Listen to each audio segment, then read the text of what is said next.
Welcome to Ritual Scale Modelling. This is part 5 of Atlantis' gas truck. Scale is 148.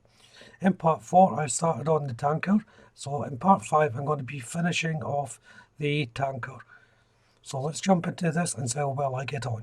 So before I start, I should say I had a little problem with the decals. Well, not a problem as such.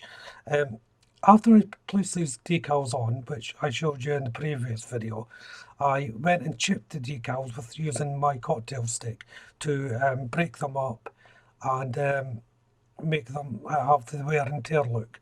Now, for some reason, that didn't record. I suspect I didn't press record. But there you go. So I actually don't have that to show you. But all I did was take my cocktail stick and just rip the details slightly as I put them on. So to carry on with the build, I'm using Revit Aquacolor 61 Emerald Green, and these are the bumper that go on the rear of the truck. There's also a horn being painted in the same colour that will be going on at the top of the cab, and a little utility box that I missed out is getting painted in the same colour. And Revit Aquacolor 90 Silver for the step ladder, which will be fitted at the rear of the gas tanker. To fit these parts, first of all, the ladder gets cemented into the bumper first of all, and then I'll just attach the little compartment that I missed off on the cab unit. I actually think that possibly could be the fuel tank. Next to go on is a little bracket that holds the ladder in place.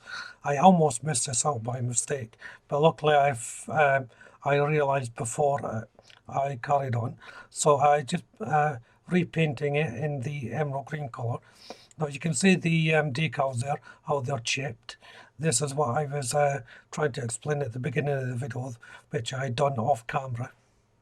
So I've started the weathering process. So the second stage is the silver. The first stage is the main coat, and the paint I'm using is Revit Aquacolor 90 Silver once more. And just like the cab, I'm just putting light flourishes of the silver throughout the build on raised areas, areas that are more prone to be touched, banged up a bit, where the bare metal colour will start coming through. And then it's 83 Rust Revit Aquacolor for the third stage of the weathering. As you can see, I'm putting some on and smearing it and taking a bit back off with a bit of kitchen towel. I use a bit of kitchen towel, or sometimes I'll just use my finger as well, which I demonstrated on the cab part.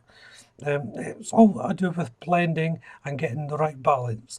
So there you can see there, I'm using my finger, just taking off any excess, allowing that silver just to come through to show you the bare metal. And then carry on the whole process throughout the tanker, paying close attention to the decals, putting quite a lot on here, then taking the excess off with my finger, and allowing the smudge marks from my finger to blend in and give it that wear look. As I said, it just builds it all up until I'm happy with the level of weathering that I've actually got. Next is to place on the rear ladder. I'm placing the top of the rung on first. This just makes it easier to line up the bumper. That just free falls then onto the location brackets at the bottom, so it's all nice and square. And lastly is the wheels. Now, after a bit of dry fitting, I've decided to just cement them into place so they don't move. It's just personal choice, really. You really don't have to cement them in. And this will be the last process of the build. So if you haven't done so already, why don't you check out the channel for my other builds? If you subscribe to the channel, hit that notification bell, and you'll be kept up to date with all my builds, this one and the ones in the future. Hit that like button, don't be afraid to leave a comment, and of course you can share the video. But for now, thank you all very much for watching. Bye bye.